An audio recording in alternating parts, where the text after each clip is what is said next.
Right, hello everyone. It's Christmas evening. Hopefully you've had a wonderful day. You're probably pretty stuffed at this stage. You've probably had a few drinks. You're probably getting ready to fall asleep. I probably am getting ready to fall asleep, to be honest, which is a kind of weird thing to say. But anyway, thank you for joining me on Christmas Day. What did you get from Santa? Did you get some good presents? Who knows, maybe you're watching this video on your new present. Fair play if you are. I'm not going to put out any shout for subscriptions or anything like that on Christmas Day, but you know what to do. Anyway, we're going to have a fun video today. I know I'm not going to wear that Daft Santa hat again. One video a year wearing that thing is enough for me. We're going to have a good look today at a historical time to support Celtic. It is still ongoing, but many would argue that the end of the Quadruple Treble happened last Sunday against Hearts. We're not going to win a treble this season, obviously, so it is very much an end point. So I thought it was a fitting time to take a look at the players who have played for us over what has been an amazing glory period for the club. And cutting to the chase, you'll know by now, I'm going to pick my best Celtic 11 of the Quadruple Treble years.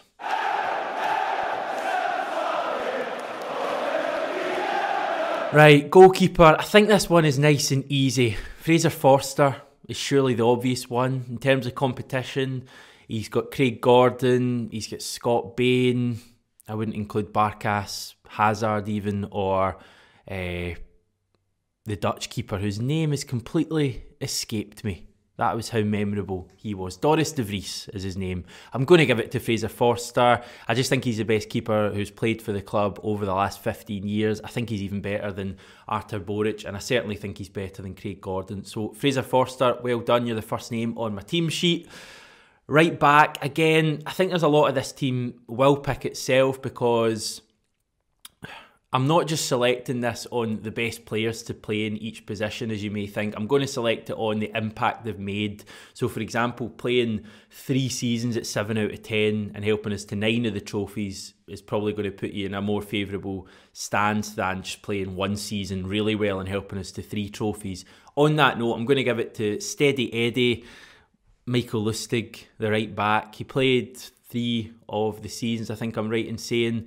Helped us to a lot of glory times for the club, and I think he was pretty good. He's the first right back that came to my mind. Who else have we got? We've got obviously Jeremy Frimpong. I think Lustig's ahead of him in terms of his impact at the club. Hatem El Hamed, who doesn't look like he's going to be sticking around for much longer after I bought him a one-way plane ticket on yesterday's video. Sadie Yanko, dare I say any more? I'm going to give it to Mikael Lustig. Right, centre back. First of all, the players who haven't made the cut. Jozo Simunovic, just too many mistakes, I'm afraid. Kolo Toure, wow, what a journey that was for the 3 weeks he played for us. It was pretty amazing. Eric Sviatchenko, similarly, I think he only helped us to a couple of trophies of our run before leaving the club. Maybe the first treble, something like that. The 3 I'm kind of going between, and apologies if I've forgotten anyone here, are Dedrick Boyata and the current 2, Christopher Ajer and Chris Julian. And by the way, Shane Duffy, you're not getting in this team, I'm afraid. Maybe in a few years. I'm going to give it to Boyata. I think Boyata was a far better player than he was given credit for at Celtic. Yes, he had his flaws. He made big mistakes. Bayern Munich at home, Rangers away. Loads of other ones. He had his injury problems, but on his day, this is a guy who was starting for Belgium in a couple of games at the 2018 World Cup, and I did worry when he left that we wouldn't replace him suitably. I think we've done okay. I really like Christopher Julian. You can probably tell that already. Just like me, he's tall. He's slightly taller than me. Just like me, he's good looking, and just like me, he can defend pretty well. The last bit may be a lie, but I love Christopher Julian. Is he quite at Boyata's level? Maybe not so sure, so I'm going to give it to Boyata over Julian, and I'm going to have Christopher Ajer next to him. Ajer's been a constant presence basically throughout the 4 years. He's not always been a starter, certainly in the Invincible season, but he's given a lot. He wears his heart on his sleeve, and he had the duty of scoring the final penalty to win the Quadruple Treble. So well done, Christopher Ajer. You're going in there next to Dedrick Boyata. Left back, Emilio Aguirre, shout out to him. Shout out to Bolly Balling Goalie, not. Shout out to Johnny Hayes, to Greg Taylor, to Diego Laxalt, who for me is the second best left back we've had at the club in that time period.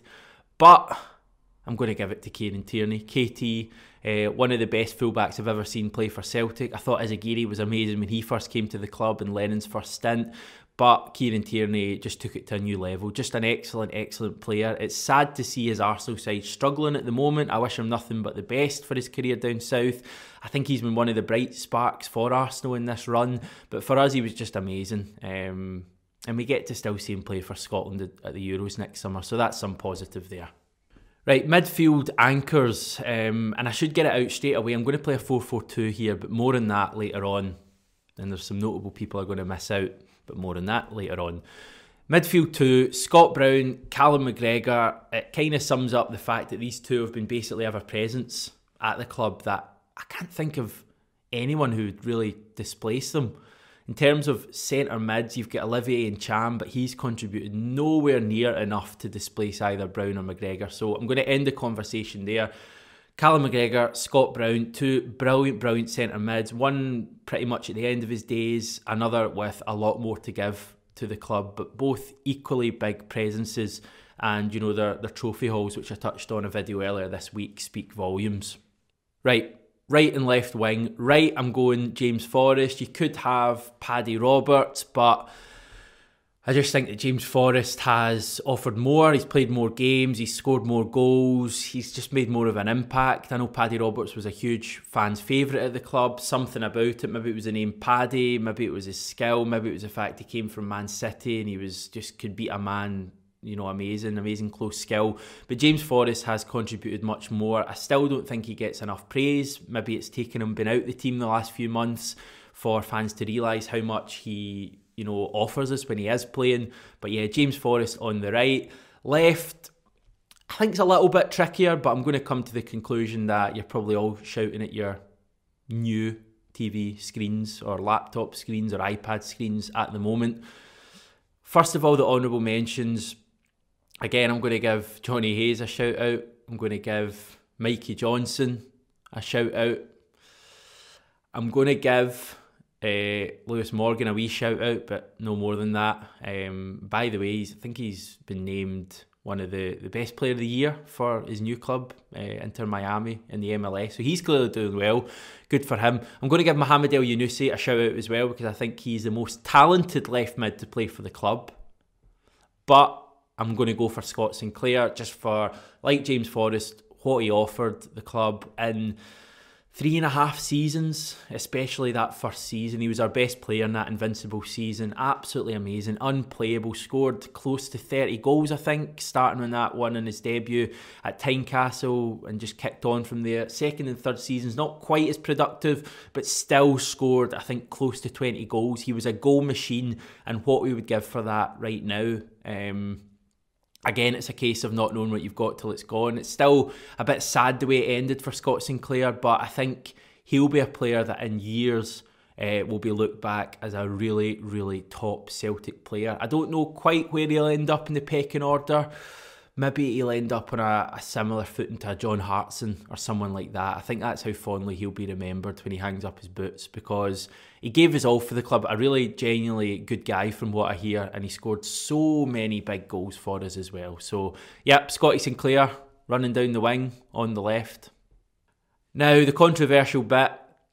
I'm not playing an attacking midfielder, so I'm sorry Stuart Armstrong, I'm sorry Ryan Christie, I'm sorry Tom Rogic, I'm so sorry Tom Rogic. The strange thing is, you could argue Tom Rogic has been probably our best player, or certainly the guy that's given us the most moments in this 4-year run. You know, you think of the obvious goal in the final at Aberdeen, so many other goals he scored against Aberdeen, so many goals he scored against Rangers, that brilliant one at Ibrox, that amazing one he scored at Hampden, the one he scored when we beat Rangers 5-0 to win the league. He just gave us so many amazing moments. But I'm going to go with front two, and I'm going to try and get, for me, the two best players to play for the club in the time period, maybe with the exception of Kieran Tierney, into the team. And that is, of course, the French connection itself, Odsonne Edouard, Moussa Dembele. I am so sad we never got to see these two playing more together. I always think back to that game against Alishkert at home when they both started and they looked absolutely electric. I think one of them got an injury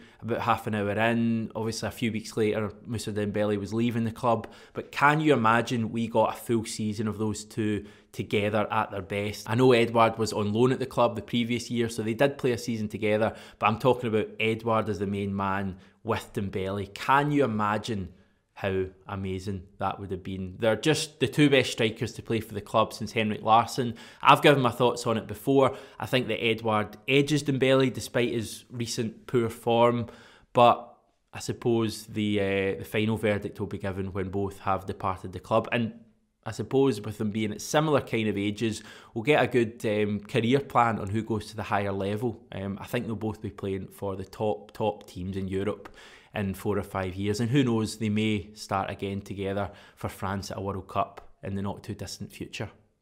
So there you go, what a team that is. In nets, we've got Fraser Forster, a back four of Mikael Lustig. We've got Dedrick Boyata, Christopher Ajer and Kieran Tierney. We've got Scott Brown and Callum McGregor in the middle, James Forrest on the right, Scott Sinclair on the left, and a front two of Odsonne Edouard and Moussa Dembele. That's us for today. My final question before I go is, how does that team there do in Europe in a Champions League? If all of them are playing at their best, how do we get on in the Champions League? Do we make it out the groups? Do we make it to the quarterfinals? In the Europa League, do we win that? And also, let me know if I've forgotten anyone else, anyone obvious that you would have in your team. I'm sure it's going to stir up a bit of debate. We love debate though on the channel. Good old-fashioned Celtic debate. We're back tomorrow post-match after the Hamilton game. Take care, hail hail, and yes, ho ho.